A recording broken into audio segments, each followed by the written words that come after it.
Here we go. Hello, It's on. everyone. It's your pal Sid from Legends of Vogue. I'm super excited. Happy Friday. I have another amazing guest as an interview.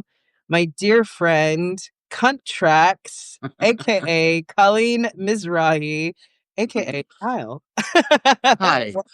Welcome, Yeah, welcome, use welcome. any of those that you want. I respond to everything, so I love but it. you'll probably be calling me Niall a lot because we're kind of like pals outside of ballroom. That's like the real name. That's true. That is your government name. That is my But name. I'm so excited to have you here, especially all the way from Manchester. Mm-hmm. So welcome, welcome. Good to see you now. You too? How's it going over there? It's good. It's interesting. I mean, LA it's sunny right now. In the morning it was foggy or there was Okay. like a mist, but it always kind of disappears. But you feel the shift in the weather, even though it's still Yeah. like warm climate wise. I see you have your scarf on though. Yeah, it's cold here. It's cold in the studio, but I think bonfire night and Halloween, it really did feel like the seasons were changing. It felt Mm. very apt this year. It was like, yeah, okay, we're into winter now. Oh my, I hear that. I hear that.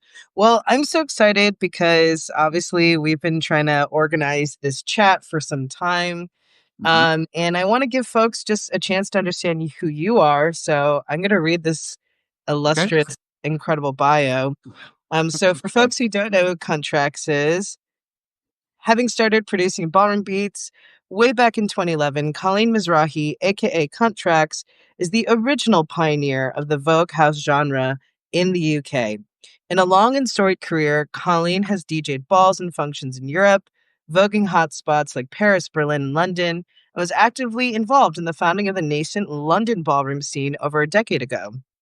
DJing at events such as Realness, English Breakfast London, English which was my breakfast. event way back when, the Absolutely Fabulous Ball 2016, and the Purple Kiki Ball in 2015. Working with internationally renowned ballroom icons such as Mike Q of Queen Beat, Jack Mizrahi, who christened Colleen when they were inducted into the Paris chapter of the House of Mizrahi in 2015. Colleen's strongest working relationship was with the pioneering icon and founder of the ballroom beats genre itself, the DJ and producer, the late great Von Allure. From 2013 until his untimely passing in 2021, Colleen was mentored by Vaughn, joining his Elite Beats crew and working together on productions, remixes, and numerous DJing gigs. Although deeply affected by his passing after a period of mourning and reflection, in 2024, Colleen returned to ballroom production with the release of a brand new Cunt Tracks mixtape, Colleen's Cunt Volume 1. And you can listen to that on Spotify, right? Yep. On all the Um, major platforms. and all the major platforms. So I'll definitely link it. And with this renewed passion for the genre, obviously Colleen's work has continued. Ballroom may have exploded in popularity post pandemic with a new mission statement to forever hold up the legacy of the pioneer and icon Von Allure. Welcome, welcome, welcome, Niall. Yes. Oh my God, I love this. And I love that you also have like a soundboard too. This is Yeah. like Cut, seriously cut, cut, cut, cut, period. cut. Work, just pussy. Ow. Ah! I know we're Yeah. we're we're gonna have that show. We're gonna have that like separate show where it's just us kikiing and chopping it up. Um, well, there's so many places to go, but like obviously from your bio, I mean, one of the things I definitely wanted to highlight was that your story is so unique, Niall, in that as you said, I mean, we got to know each other when I was living in London back in that was like 2015 to, Yeah. I mean, literally only really a year and some change. I mean, I left at the top of 2017. Yeah. But I remember back then you were DJing hub parties with Sam, which was back Under the when chicken shop. Hashtag under the chicken shop. Yeah. yeah, why don't you tell folks the story about that? Oof. So, realness. Around that point, I was basically completely dedicated myself to ballroom DJing and production. And so I was beginning to make a bit of a name for myself in the UK, kind of on the club scene, but I was seeking out where is actual ballroom happening in the UK. And um, Yeah, some producers found me. This is kind of going back to about 2012, 2013, really, really nascent early days of all this stuff, when a lot of club producers are playing like grime and kind of post grime, kind of like Night Slugs kind of stuff. A lot of that stuff was taking in elements of ballroom as it was developing. And I was just like, I want to be ballroom. I do like all the other stuff. I want to be all this stuff, but I want to concentrate on being ballroom. Yeah. And there was a couple of producers who ran a night called what was it called? I can't remember. The two DJ producers are Fools and Rushmore. I was gonna say And Rushmore. Yeah, I remember yeah, Rushmore. Matt Rushmore. And they booked Von Allure to come over and they asked me, I think I'd already done a gig for them. I'd already been to London to do a ballroom gig for them. Well, not a ballroom gig, but like a club gig showcasing ballroom music. Hmm. And then when they booked Vaughn, they just got me down there to support him. And that was kind of like the first time I met him. That was how I got involved with him directly. We'd already been chatting on the internet. And through doing gigs with Vaughn, children would come to see us play and see Vaughn play. Like, I mean, I was just the sidekick at that point. Like, he was the name. He was Mm, the icon. Well, he wasn't an icon yet at that point. He was a legend at that point, I think. yeah. So the kids would come out to Von Allure gigs because he was trying to get on the circuit and the people who knew. So we started meeting people. I can't remember exactly how all that sort of stuff came together. Club, the social land of club, club nightlife, kind of social land, and got to meet Sam, who ran well, still does run Hub 16, but it was in a different space at this point. It was literally just a big empty-ish studio under a chicken shop in Dalston, and she wanted to open up the space to the children to just come and jam. Yeah. Um, she knew that I was a DJ who would just play all night and just do it with her. And there was a couple of DJs like Fools did it as well. Sorry, Rushmore. Um, but yeah, and then Benjamin Milan was around as well. And I think Benjamin Milan, Diva And 007, yeah, and and Diva, yeah, just to back things up just a tad. I mm, mean, it's so interesting because, like, as you're describing this scene, I mean, this is all East happening in East London. I mhm, remember when I landed in London after my year in Paris. Um, I remember everyone was telling me about Benjamin and Diva because they had founded a Kiki house, the Kiki mhm. House of Lady Di. Yeah, that's right. They used to throw their realness party, which was kind of like more like a jam session. Yeah, it was just a jam session. It was like Yeah. I loved it. I thought it was great because while I do appreciate, actual categories and having somebody harnessing what's happening on the dance floor a bit more, I also love those freeform spaces. And realness was just that. There was an open microphone and people would test themselves, but really the whole culture of commentating hadn't hit. Yeah. People were Yeah. just kind of mimicking what they'd seen at actual balls they'd been to in Europe or America, but there was nobody like in London Yeah. doing a lot of this stuff. So Realness was just a space where a lot of people found each other. And I think chronologically, Realness started before they officially became the House of Lady Di. Because I Oh, remember there was a moment when they like came out as the House of Lady Di. And I oh, feel like we were already doing Realness before that started because I had worked with Benjamin and Diva on some kind of workshoppy stuff, like when they would get booked to do a workshop somewhere in the north of England. yeah. They'd ask me to come along and be the DJ, Mm. and yeah, or whoever was booking it would get me to yeah. So we kind of knew each other then, but Realness was the first kind of spot where it was just like, okay, let's do this. Let's just like, Yeah, just have just it. go off, just Which go is so off. Like, interesting too, because like, I mean, we're talking, I know before I was in London this summer and we had like a yep, little panel about that history of ballroom in mhm, London, or in the UK really.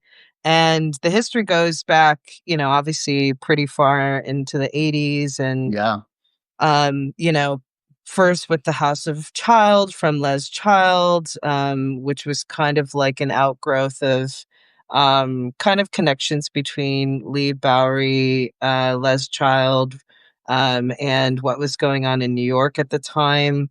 But then ballroom kind of takes its own route from dancer choreographers in the north, like Darren Yeah. Pritchard and Darren. I'm like blanking on the other Darren's last name. Flores. Yes, Darren Suarez.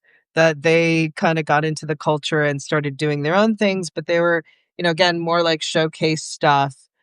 So Yeah, really, that stuff, like, I had DJ'd at some of them functions up here up north, like, before going to London and getting involved in realness and stuff. And, like, I appreciate them for what they are, but mm, they're not strictly ballroom. They're showcase dance academy stuff that chooses to, use a lot of terminology and stuff from ballroom, but it's not technically ballroom. And that's what was so nice about, like, realness was like, oh, these people are actually, like, trying to formulate the more realistic culture or the more authentic culture to what they've seen happening in Europe and in America, in some cases, but a lot of the time it's in Europe because, yeah. yeah, I think I remember meeting Diva in about 2014 in Sweden Mhm. at Street Star, Mm, where it's Street Star big dance competition, and it was kind of at that time the number one spot in Europe when, like, if you couldn't afford to go to America and go to New York and go to the clubs in America, but you could afford to travel a bit more cheap like me, cheaply internally in Europe, yeah. Street Star was like the place to go to see like real Vogue battles and stuff. This is Right. before I found out about the Paris scene. And yeah, so like I knew who some of these people were through meeting them in the clubs in London, but also bumping into them at functions, and stuff and being like, oh yeah, I can tell that you're genuine about it because you're here. Mm, Whereas some of the stuff that was happening up north, like a lot of those people also didn't necessarily have lots of money to be able to travel because a right. lot of the scene that happens up north is very working class. Like Mm, it's very working class. mhm. Um, but yeah, that scene down south was like next level. Basically, I would say it was kind of like next level. Yeah, and it's interesting you say it too, because I remember when I chatted with Darrell 2 years ago. Mm, It was so interesting because he told this story about, I mean, and again, this is for like people tuning in who are new. When it comes to ballroom, obviously it has a long history in New York City and it starts to go outside of New York into other parts of the US, but it starts to really go global, I would say, in that early aughts period with like YouTube and yeah, yeah. particularly with people from Europe coming to New York and then learning the culture and bringing it back. So, like, Mhm. Paris was kind of like the big one, I would say, by 2004, at least. Like, I remember the Vice piece about that was documenting the Parisian ballroom scene that kind of came out around 2014. Where they were talking to Lysandra Ninja and talking to, Nikki Gorgeous Gucci, who were kinda Mhm. like the My pioneering old house mothers, mother.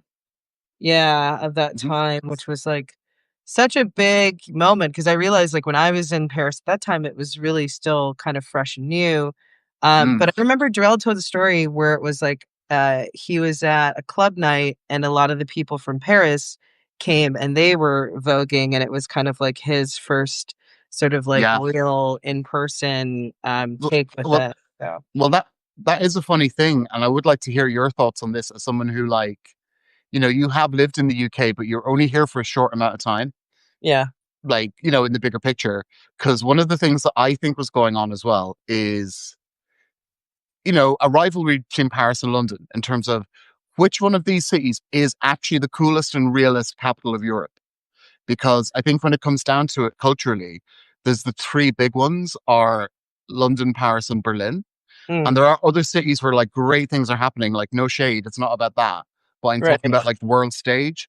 Mhm, And I've always had a bit of as someone who like lives in Manchester now and lived in Glasgow in Scotland for well over a decade, which is where I landed when I moved to the UK. I've mhm, never really like, I've never really warmed to London. So I'm not that, pro London necessarily. And mhm, both the cities that I've lived in are quite anti London because there's a lot of cultural mm, rivalry between them. But right. I think it was interesting at that time how London basically, in pretty much every other genre or kind of scene or whatever, it was like the number one in Europe for like dub, techno, like everything really, like maybe techno for Mhm, Berlin. But yeah. like Paris was always been miles ahead of London when it comes to ballroom, and it still is. It Yeah, still well, is. it's interesting you say it because I think these are kind of different things. Like, I mean, I always see London, how do I say this? London and Paris are two very different places culturally. I mean, Berlin is the wild child, and even now it's so sad. I don't Mm, know if you saw those reports about all these clubs shutting down in Berlin, but yeah. I was gagging because it was like places I've been to, like Schwutz and Villa Renata, and I was just like, I mean, every time I've been back to Berlin, you feel the change, like you feel the Yeah. gentrification, you feel Yeah, that. you do. But to Yeah. hear like all these places closing down, I was like, God damn, this is crazy. But yeah, I feel like Berlin has always been really peak if you are obviously into house and techno especially on a technical level. Like if you're somebody who's a DJ or producer and you really want to hear the best of the world, like that's where you go. I also think on a queer level, just in terms of politics and things, like, I mean, when I came out as a lesbian and I was queer and I just wanted to like be my big queer unapologetic Hmm. self. Like Yeah, yeah. I feel like especially if you were assigned female at birth, that world of like queer trans I mean trans was still kind of nascent when I was there in Mm, 2011, 2013, 14. There was, mm, not as much of a presence, but still like there was a place for you on some level. mm, Um yeah, like that was the place to be. I think when it comes to capital or well, capital for sure. That's like a Freudian slip. Like I think about the UK as a rival to like New York or LA when it comes to things like music production and like TV and film and like media on a bigger, yeah, more capitalistic scale. yeah. One, because it's like, you speak English and there's just like a bigger market. And I mean, that's Hmm. like part of the history of house. It's that, as it was growing in the US, it's like hip hop took over and then house kind of like went over to the UK and the UK brought it more broadly to the world, at least kind Hmm. of like how I see it with a lot. But I think what's interesting is like, especially when I was in Paris talking to Black French people, I remember they always really looked up to Black British people because there was this thing of like, you guys created your own culture and you capitalized on it with things like drum and bass and Yeah, garage and grime and, I mean, you could even say drill today, but like back then, really grime was like the hot thing.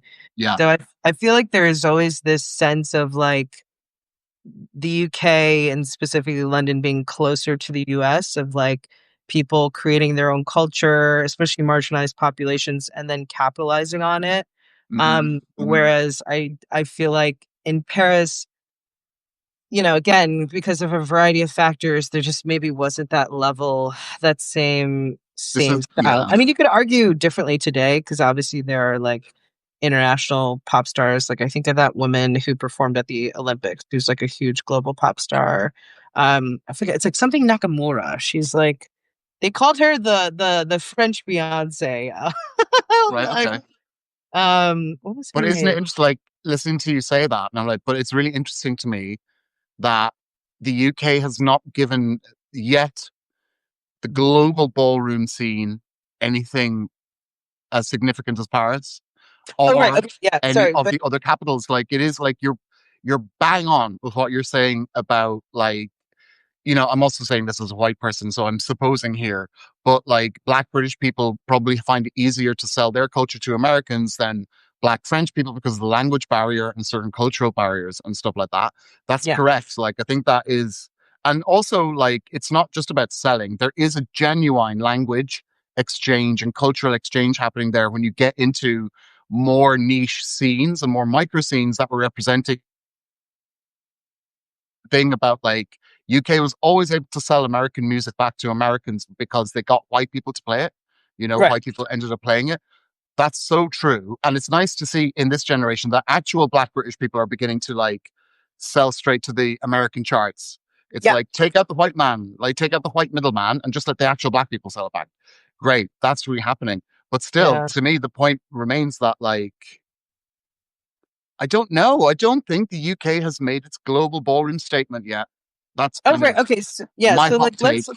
right, so, like, let's take it back then. So, I feel like, yes, when it comes to music media, the UK is in its own place. When it comes to ballroom, this is a totally different equation, and I think a Yeah. lot of that obviously has to do with the pioneers, the people who are making these connections, who end up being these point people to the culture in New York. So obviously, so much credit has to be given to Lysandra and to Mother Nikki for Yeah. cultivating the Absolutely. community that they did. I think what's interesting in the UK, because obviously when I arrived, yeah, there was David and or sorry, Diva D, ooh, excuse me, Diva D and Benjamin, who were dancer choreographers. Their big thing at that point was obviously that they were working with FKA Twigs at the Hmm. time, and they did the Glass and Patron video with Alex Mclair, who's based out of the US, and Javi Ninja, who was also based in New York. But I think what the issue was is kind of like, and this is a good conversation now because we're ultimately talking about how culture travels and how it can be replicated in other places. And one of the things that I have noticed is that, like, when I do like a survey of like how culture can go from one place to the other, it is about like who are the people who are leading that charge? How are they sort of like, I don't know, instilling the values or even the way of doing things. And I think that was always a thing with the UK is it was happening in spurts and fits and starts, right? Yeah. Like Yeah. literally, there was, like, this little moment with House of Child, little moment in the North, and, like, the moment in the North wasn't about, necessarily the whole, like, house structure and hosting balls in that same type of way, and then I remember when I arrived, obviously connecting with Diva and Benjamin, they were, I think what's also interesting is like they were already teaching classes because they came from that kind of like dancer, choreographer background. So Yeah. like, they had their students that they were teaching and then they just kind of wanted a place for people to play. And it wasn't about, okay, we need to do balls and like, Yeah. have this whole entire system. And I think that relationship to the culture was different. Whereas, like, obviously the way that Lysandra and Nikki were doing it, I think because, they were going to New York and then coming back and, I think also the way, you could maybe even argue too, maybe it has something to do with the House of Ninja, and, however they were directing Lysandra in that way. Um, but I feel like and to be fair, I always thought this was kind of like the pros and cons of all of this because, like, on the one hand, I feel like Paris, they have this, like, obsession with verisimilitude of, like, it has to be exactly the way they do things in New York, and we need to, Hmm. like, Hmm. have this one-to-one replication of things, and I think that there's a lot to that because I think their attitude like, what I always thought was funny when I was in Europe was how each ballroom scene, like, kind of like, would connect to ballroom in the way that their culture exists. So, like, for example, I felt like in Paris, like, when I lived in Paris and I was studying there for my master's, there was such an obsession with rules and structure and the right way to do things, and I feel like Hmm. that is a very French thing, like, beyond ballroom or anything, like, it's like, the way that you would approach ballet, is like there's Yeah. very specific rules in very specific ways, and we don't deviate from the rules, right? And, like, that to me is like it's good. It has its pros and cons because on the one hand, yeah, you can get this like, a lot of people from New York who go to Paris, they're like, wow, this feels just like New York and it's very, similar. But then the other side of it is then, well, ballroom is also about individual expression and innovation and improvisation. So then I mean, when I was first in Paris, it was like everybody was voguing like Lysandra, and it was incredibly boring. And Yeah. it was kind of like, well, who are you? Yeah, you're doing Vogue Femme correctly if you believe Yeah. that there are all these rules around it. But like part of that is you learn the rules so you can break them, which to be Yeah. honest Yeah. is the whole point, in my opinion, around Black culture in general is like, that's like the history of jazz is like, Oh, yeah. Yeah. you learn the rules so that you can then bring yourself to the table, and, like, that is technically what voguing and ballroom culture is also supposed to be, is, like, Yeah. there's a foundation, but then you also need to put your stank on it. And I think this is the thing that like there needs to be like a balance. So anyway, sorry, all this to say, I feel like in Paris, they were doing that in a very particular, very centralized form. And that's also very French, in my opinion, too, is to have this like centralization around these two figures, right? Lysandra and Nikki, they're the ones who are running things, and then everything kind of flows from them. Whereas in the UK, when I arrived, there were like these competing factions. It was like you had Diva D and Benjamin, and then obviously I linked up with JJ Yep. Revlon, who Yep. I had no idea who he was, and it was literally when I saw a flyer that was like somebody was teaching. I can't remember. It was like a Vogue fitness or something like this that he was doing with Jamal Crick, who like I remember asking Diva and Benjamin, like, who is this? Because I was like, is this person legit? And they're like, oh yeah, yeah, like he's in the scene too. Yep.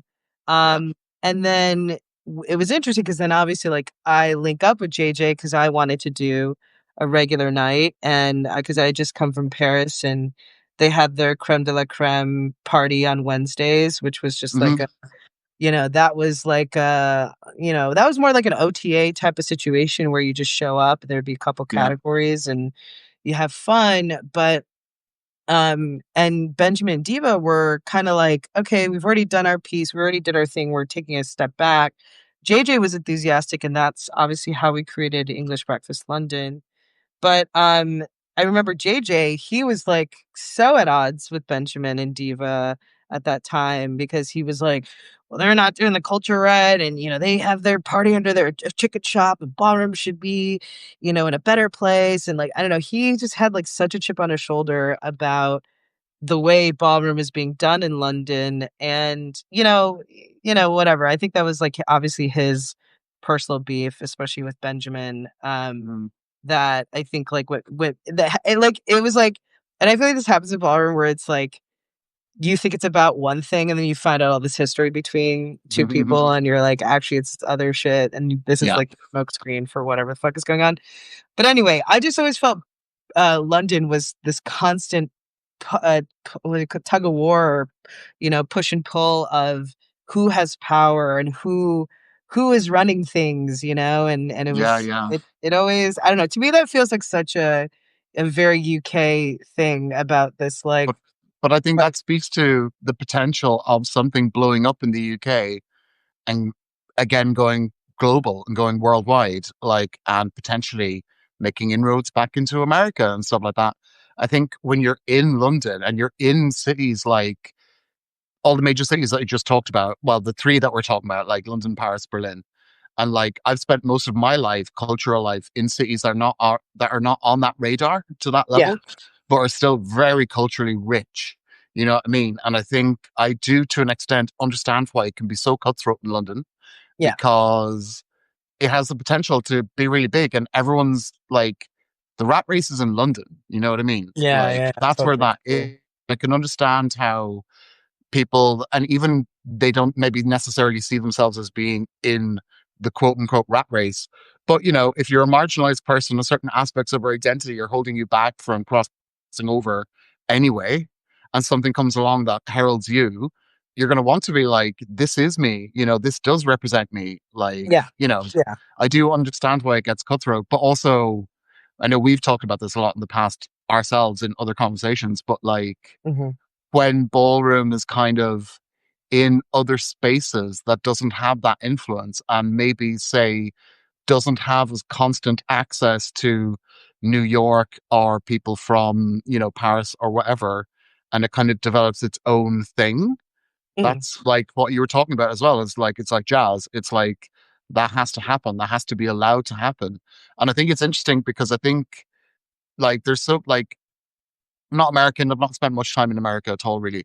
But when I do think about how I perceive America to view the world, it being French is already different enough, for people in America to be like, wow, this is like out there. These people are French and they're doing this. mm, But in the UK, it's kind of like, oh, we kind of maybe waiting or suspected that they might do this at some point.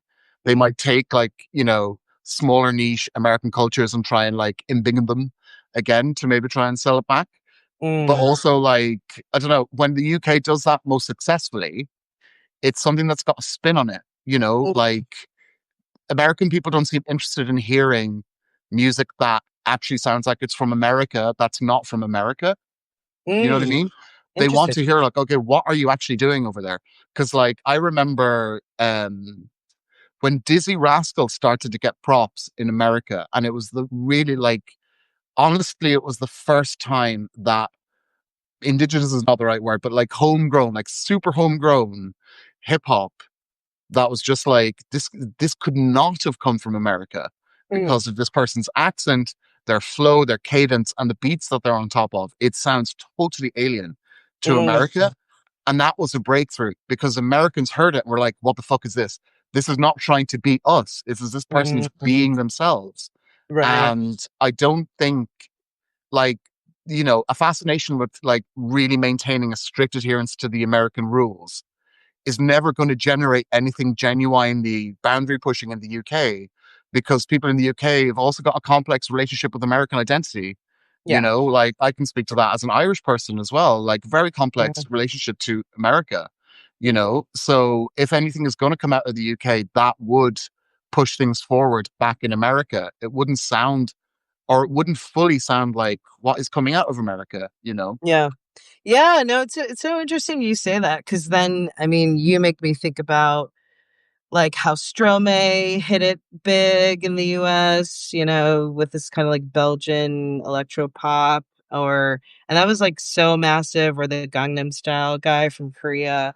I mean, I think especially, I don't know, we see these things happen. Even like UK drill has its own place, or Mm, even with the early odds, it's so funny. I was even thinking about Daniel Bedingfield and how his song "Gotta Get Through This" like broke through in a way that like Craig David never did in the US. And they were like yeah, marketing Craig David so hard, and I think that part of why it probably didn't work was they were trying to put him in like this R&B yeah. And genre. also like as Yeah. an actual because like Craig David, like he is super talented, but he never really maintained a longevity career in the UK because everyone perceived him as being too American, Oh, you know? funny. Oh, you think Yeah, that it one was way just like he was just too trying to be too that like late 90s, early noughties, like smooth, slick thing that British people yes. associated with American soul of that That's time. He was so too trying to be that. And that is funny that it was Daniel Bedingfield. He was like a chubby white guy. Like going through. It's like, yeah, cool. But I mean that song is still sick. Like, yeah. Yeah, it's also kinda like I remember hearing somebody saying the same thing about, oh my god, what was her name? Susan Boyle, that, like, Robbie Williams, they pushed him so hard in America, and people were not gunning for him, and then this, like, kind of frumpy Scottish lady Yeah. just Yeah, yeah, stole the yeah. hearts of so many Americans with her Yeah, yeah. arrogance and, like, but I don't know. I think it goes to your point about authenticity, obviously being the thing that really sells it. And I mean, at least on the ballroom front, I'm with you of like the cutthroat. Because even when you say that, it's so funny. I look back at the East, especially the London nightlife scene. I mean, when I was there, and obviously I'm in my 20s, and we're DJing, we're going to Dulcin Superstore. I remember Pussy Palace, obviously DJing with them, Mhm, and mhm. I feel like there was just like this, and New York is like this. I feel like New York has this energy, but there's this real competitive energy about like building your numbers, trying to get on one of these like streaming podcasts to have a show like Radar Radio, or Yeah. I forget what Yeah. the other big one was. There was like another big one that I can't think of right now, but there were a couple of these, and it was kind of like a flex to be able to be like, I'm one step away from BBC One or something like that. Like I just felt like there was this real hunger, and it was obviously also about being an influencer and building your numbers. And Yeah. I don't know, I just feel like that whole culture was such a thing in London, and it was something that I felt like I also witnessed when I was in New York. And yeah, I mean, and I feel like ballroom kind of fit into that place too, because like I said, I felt like with JJ, especially because he was already like in the club scene, and had done a couple of balls with Darrell, and Mhm. was doing stuff but didn't really seem to have traction. Whereas like Benjamin and Diva had these big followings at the time. And so there was, again, there was this thing about like trying to, I felt like there was always this like fight to be like, who's the face of this culture in the Yeah. UK. Yeah. Whereas in Paris, it was already decided. Like everybody was like, Yeah. "Okay, Lysandra, Nikki, these are the people who run shit," and everybody agreed. Like I think, if anything, it was the fact that the Parisians just got on board very quickly with like, "What are we doing?" And they created their coven system where basically the mothers, meet, and there was like I feel like they had like a level of structure and almost like a level of bureaucracy that they created very early on that Yeah. led to a greater level of longevity, whereas in London, it was still trying to, get going. And I also feel like in Paris, and again, this probably speaks to, I would even argue, the nature of the House of Ninja, and probably even speaks to Willie's um like legacy in this regard, because I also feel like in Paris when I was there, they were always bringing over icons from the US. It would be like, okay, the House of Prodigy, I remember they threw their really big house ball, and Naomi was in the house at the time, and then Naomi was the guest judge, and they brought Yeah. over Naomi. And not only did they bring over Naomi, but then they also had her teach a workshop. And Mm. so, like, there was this really intentional way of like building relationships with the United States, you know what I mean? With the Absolutely. icons who are Absolutely. there. And to me, that's also how you get the knowledge transfer of all this Yeah, stuff totally. going on. And also Yeah. Jack coming over quite Yeah. regularly, being in Paris, being very involved there, being Yes. very involved in the deal structure of what they were doing within the Mises in Paris at that point. Yeah. And yeah, that's like it was, yeah, it was very that. Like it is, yeah, it is interesting to me. But also I also just want to say while we're talking about the music and stuff, I want to give like France its due as well as being actually one of the nations that nation is maybe not the right word, but one of the cultures that I feel actually broke dance music back in America. Ooh. So it wasn't, there was some stuff coming out of the UK that was like Prodigy and stuff in the late 90s was breaking through. And it was like, oh wow, what is this rave thing? And it's like, technically it comes from you guys. Like, Mm. but also France did a lot of that work as well.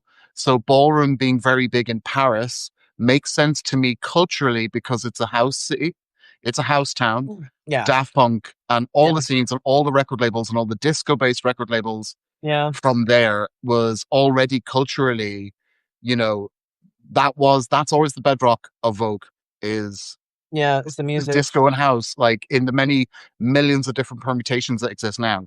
Yeah. But thinking about it for me musically, it made so much sense that actually like the biggest, hottest ballroom scene in Europe would be in Paris.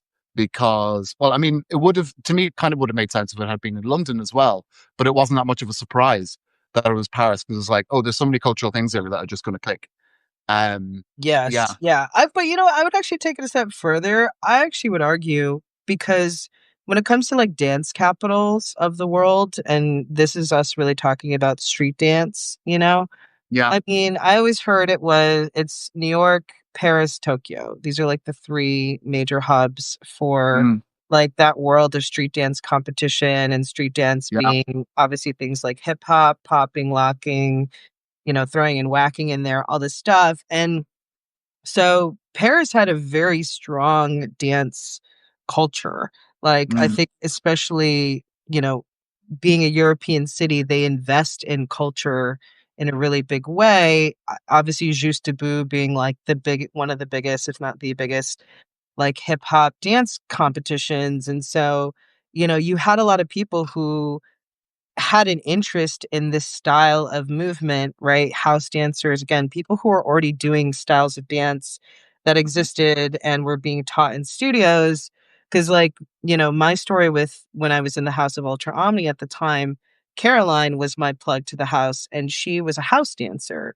And her whole thing was like, she got really into house dance, that style of dance. And then she would go to New York and then learn from the OGs there, and then yeah, come back. And like, she also had that kind of transatlantic relationship to the culture. And again, I think like that was like a really big thing in Paris, where people were like, there was an infrastructure for them to learn all these different styles of dance, and then they want to go deeper, and then they go to the place of origin, and oftentimes they like fall into ballroom Mm, then. But I will say though, it was actually when I interviewed, I think when I talked to Georgina Saint Laurent in Berlin, where she actually told the story of Archie, because like Archie Ninja is obviously one of the big like cultural sort of vectors for ballroom in Europe and around the world.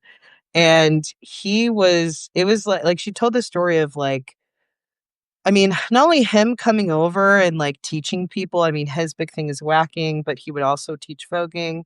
Um, One, not only was he the one who was often teaching voguing classes in New York, so, like, in the early aughts, if you were gonna be in New York and you would stumble into a voguing class, if not Cesar Valentino, who was at Ailey, and I don't even know if he was at Ailey at that point, but there definitely was a presence of the ninjas teaching, mm, and again, that was, like, her foray into, like, learning how to vogue. But one of the other things she told me is, like, the hip hop scene of dance competition was very well established in Europe with, like you said, Street Star in Sweden, Funkenstyles in Dusseldorf in Germany, Juste mm, Debout in Paris. And it's interesting because a lot of the people who end up becoming mothers or fathers of what becomes the European scene, a lot of them started out as hip hop dancers. yeah, And it was just very clear, like, there just wasn't a space for femininity or queerness in hip hop. yeah, And like Lysandra and Nikki, they were from that scene. Amber yeah, in Amsterdam, the mother of the ballroom scene in the Netherlands, like she was from that scene. And then it was kind of like, Archie with his whacking and voguing almost like opened up this whole other, avenue for people. And yeah, so I kind of see it like that. And I can't remember if Diva was part of that world. Actually, I don't think Diva was, because that's what I mean is like I feel like there wasn't anyone from the UK yet who was already interacting with all those people in Europe in that way, which is why there's like this like minor delay. yeah. So I think, yeah, listening to her talk about it, it's making me think that like it did take the kind of discipline of the dance house world to actually propagate the culture to the point where it's like making its own circuit yeah, in the different spots and stuff. And while that has developed in the UK now and it's starting to, I think at that point in the UK, it wasn't as kind of, even though like Benjamin and Diva were from the dance academy kind of world, still quite a lot of the people moving in ballroom were street dancers and are just people who just picked it up on the street, are like, yeah, because my big thing about that whole thing that we're talking about now, which is, the influence of the dance school, it's fine as long as it's balanced with the influence of the nightclub, yeah, because there's so many people who cannot access the dance school who should be in ballroom because it's there for them. And or they do get involved in ballroom when they find it, especially like in America and stuff. And I take that I get my point is basically that like I get that it takes the discipline of the dance school to harness everything and to make an actual functioning circuit and functioning familial system. But also like the clubs is where a lot of these, can I say the F bomb? sure, yeah, Gotta say it, like where a lot of faggots find each other, like a mm, lot, and like you made a point previously in one of other conversations about like a lot of homeless people just go to the club because mm, it's open and yeah, stuff, and that's how a lot of them and like what percentage of homeless youth are queer? It's quite a high mm, percentage. So for people like that to be able to find a culture for themselves, I I have reservations about how open it is when it's run from the dance school perspective a lot more. And, totally, it should be an open culture for people who are already super duper marginalized. And yeah, it's competitive. Not everyone can win, but everyone deserves a shot. Everyone yeah, deserves a go. And if the only spaces where people can vogue are a dance school or a ball, there's a whole world of talent being missed out on there because a lot of yeah. people find themselves in ballroom not through either, like a lot of balls, yeah, and some people through dance schools, but a lot of time people come together in nightclubs. Yeah. you know, and I think that's where a large part of the London scene that we're talking about was how those people found each other. And like, realness was a part of that underneath the chicken shop. That was just like this, you know, I wouldn't say it was manky. I'm not good to say that. It was a little bit dank basement. But Sam was good enough to like move everything out so there was enough of a space where people could come and dance. And that's where a lot of people met each other. And like there Yeah. was, I remember like Harley and Darrell and JJ coming down and some other folk as well. And there was a bit of a tension with the Benjamin and Diva crowd. Right. And because these were like actual working class people of color who were like Yeah. from South London and from West London, you know, not from around East London. And but that was super important that those people got to meet each other because that's like Yeah, yeah, yeah. Just the meeting of the worlds. I mean, yes, it's interesting you say it too, because I know this is a conversation you and I had. I mean, we were just talking about Berlin's nightlife shutting down, and I think that's also just like a larger conversation about like where are people free to express themselves, and also like, that I think is one of the things with ballroom is that this was born out of the clubs and the pier and like these other spaces, and like yeah, it's the ball obviously is like important, but it's not the only thing. And I think again, this is kind of what is tough about adapting culture in other places. Because I'll say this, I think what's interesting about Willie Ninja's legacy is the fact that he was the first one to have the foresight of like, we should teach this in classrooms, right? Like if you can teach yeah, the literally says the Mademoiselle, yeah, the whatever the waltz, etc. Like you should be able to teach voguing, and then that ends up being a vector, right? Because mhm, like that's how people end up learning. The yeah, story of Archie, the story of Benjamin, Diva, but then the other component that you need is the club life, is the working class people who make the yeah, culture possible, the queer trans people who make the culture possible. And it's like I almost feel like in a way, in order for the culture to survive outside of its natural habitat, you need to have both of these elements, yeah, because on some level you do need quality control of like what people are learning, and you know what I mean, and like the history. mhm, And to be fair, I think that even goes with the US too. Like there's like a institutional knowledge that's transferred through the houses, like or mhm, not, and not only just the houses. Sorry, I want to add to that,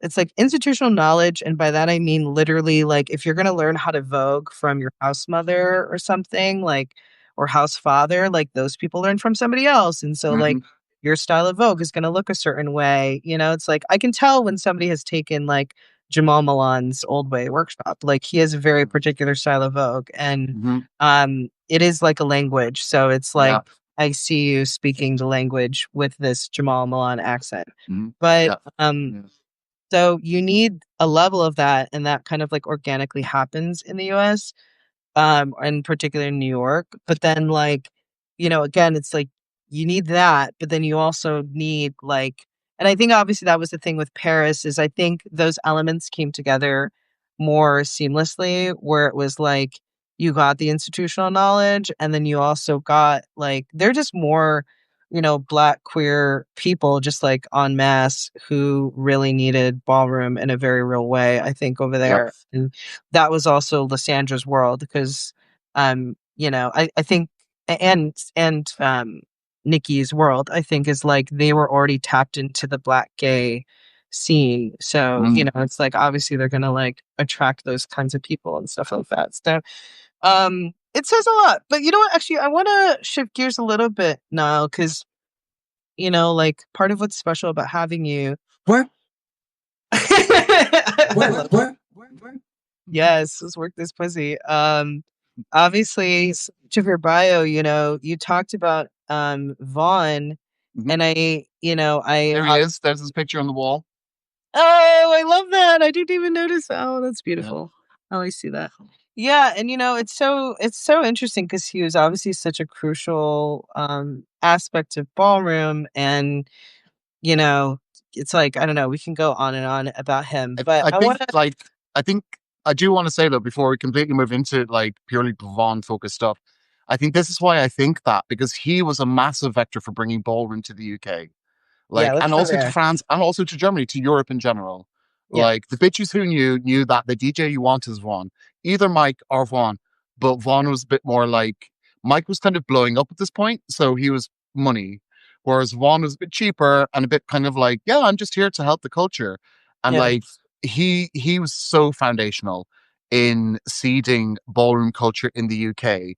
And I just always want to make that point because now that he's not around to talk it up himself, it's up right. to us, his children that are left, to, remember his legacy and be like, yeah, it was Von Allure playing in birthdays in 2013 when I was supporting him with Rushmore and stuff, or like Diva, And and birthdays is the club in London. that was on it's on Dalston High Street. It's a bit further down from where the chicken shop is. Okay. And it's probably gone now. I don't Mhm, know if it's still there. But mhm. yeah, like that's where people would come and meet each other. And like at some like the way I describe it is that you're in the room and you see a hand go up in the air. Like you can't see my hand on it, but you Yeah. see a hand go up in the air and a faggot on the other side of the room, like, who's she? I can see that. Who's that? And they're either, I know what language that is, that's voguing, and I can tell that that person is probably a person of color, maybe not, but they're queer. I'm going to go over and look at them at least and see if they're a good voguer. Or it's a person who's like, oh, I really identify with that. What is that person doing? That's that. And that person is more than likely a minority person themselves. And they're starting to see the language happen. And they're like, what is this? And then they're like, this is Vogue.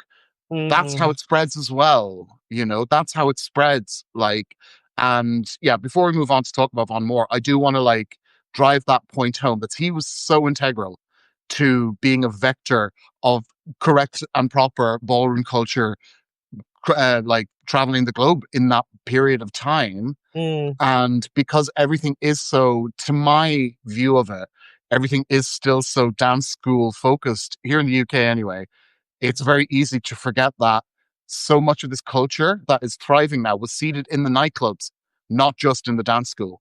And it was because you had Vaughn and Mike coming over and some other folks as well, but like they were there playing ballroom. Yeah. No, that totally makes sense. And I remember you talked about that because you were also, I mean, obviously you're originally from Ireland and you were living in, you moved to the UK. And I remember when you told that story about hearing, even hearing ballroom beats for the first time, that you were like, this music is for me, Yeah. this culture is like speaking to me in a Well, particular. like, I do want to talk about how I found ballroom because it ties into everything you're talking about. Like, you're talking about the ninjas being a vector of a traveling. And one of the first records I ever bought when I was a child was what's his name? Malcolm McLaren. And it was Waltz Darling, but on the B side was Deep in Vogue. And I Mm, was just like, I prefer the B side. Didn't know, I don't think it was released properly as a single until later on. But the image on that is the House of Ninja. It's kind of like a tree like image where they're coming up, all the legs together. And like that was seared into my brain from when I was a child. And, discovering ballroom again, it ties so much stuff up for me in terms of different cultural influences that I've had throughout my life. But specific,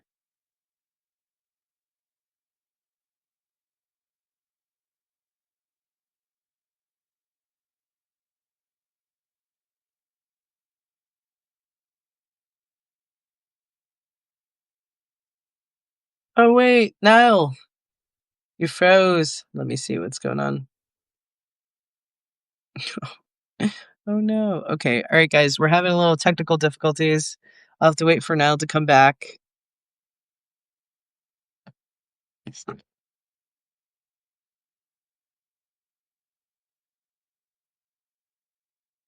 One moment.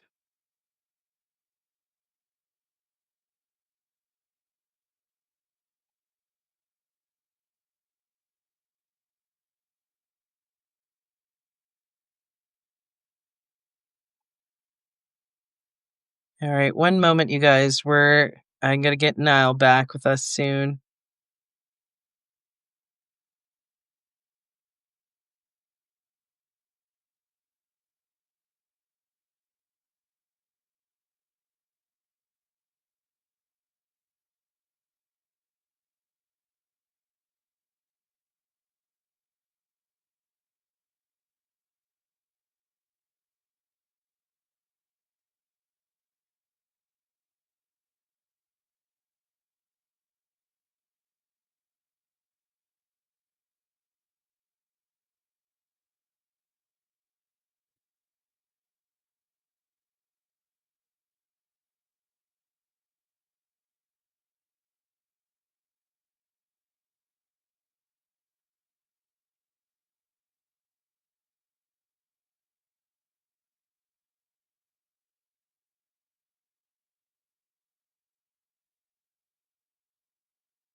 All right, folks, that is the end of part one. There'll be a part two coming up in just a bit. All right, I'll see you guys.